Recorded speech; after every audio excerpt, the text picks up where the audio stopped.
All right, let's get right into it. We often think of Shakespeare as this singular genius who just sort of appeared. But the world that created him, that didn't happen overnight. In this explainer, we're going to trace the incredible 150-year journey from the chaotic medieval world of Chaucer right to the very edge of England's literary golden age. And that's really the big question, isn't it? How does a nation go from plague and brutal civil war to producing some of the greatest literature the world has ever seen? It's a fascinating puzzle. So let's break down the key events that made it all possible. So our story really kicks off in the 14th century. And this was a time of immense crisis, but also surprisingly radical innovation. This was Chaucer's world, and it was being violently reshaped, planting the very first seeds of a new England. To understand this period, you have to grasp the sheer scale of the disaster that started it all, the Black Death. It wasn't just a bad plague, it was a demographic catastrophe. It wiped out somewhere between a third and even a half of England's entire population. I mean, just let that sink in for a second.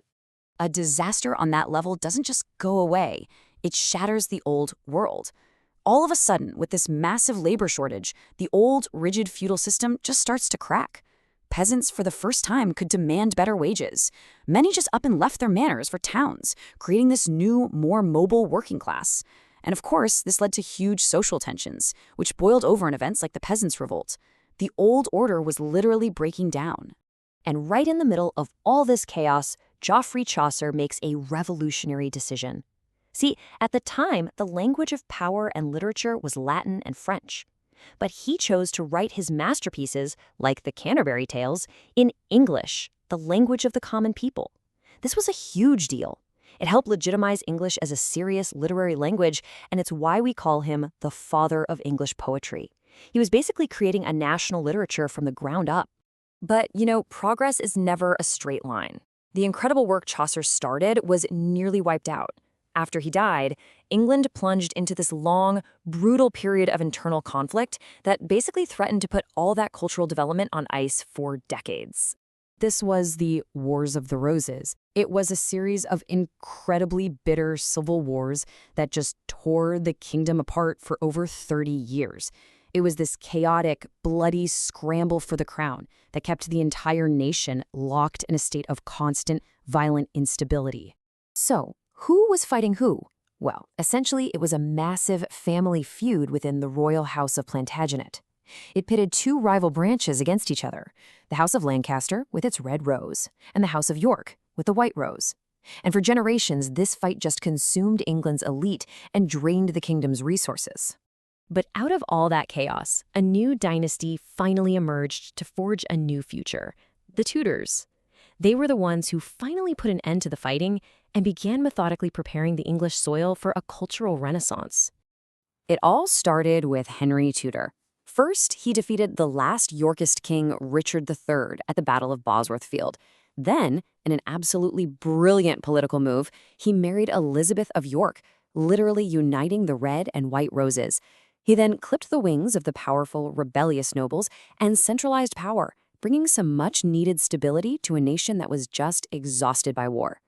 Then comes his son, the famous Henry VIII, and he continues his power grab in a way that literally no one saw coming. His desperate quest for a male heir led him to break with the Pope and the entire Roman Catholic Church.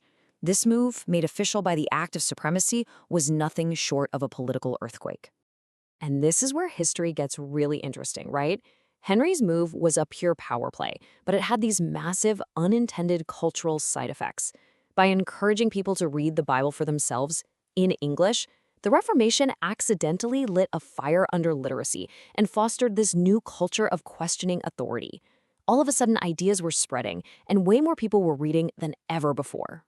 Okay, so you see what's happening here? We've got all these different forces brewing: political stability, religious upheaval, and rising literacy. And they are all about to converge and create the perfect storm for a cultural explosion. And the key thing to remember here is that this wasn't just one thing. It was this unique collision of several different factors, creating a cultural environment that England had just never seen before. And now let's add a game-changing piece of technology into the mix. In 1476, William Caxton sets up the very first printing press in England. This changed everything. It made books and new ideas accessible and affordable on a mass scale for the first time in history. So what kinds of ideas were suddenly flying off these new presses? Well, a powerful intellectual movement from Europe called Renaissance humanism was arriving. It was all about reviving classical learning from Greece and Rome, and it shifted the focus away from old medieval ideas and onto human experience, human potential, and critical thinking. It was a whole new way of looking at the world. All right, so let's put all the pieces together. What do we got? You have the rock-solid political stability brought in by the Tudors. You have a population that's becoming more literate and questioning things because of all the religious changes. You've got the printing press spreading these radical new humanist ideas like wildfire. And on top of all that, you have monarchs like Elizabeth I who are actively supporting the arts. I mean, it was the absolute perfect recipe for genius. So by the late 1500s, all the pieces were finally in place. The long and often very bloody journey from the 14th century had led to this one-of-a-kind, incredibly fertile moment in history. Think about that journey for a second, from the social chaos of the Black Death to Chaucer championing the English language, through the fires of civil war and the political schemes of the Tudors. The groundwork had been perfectly laid for what was about to become an absolute explosion of literary creativity.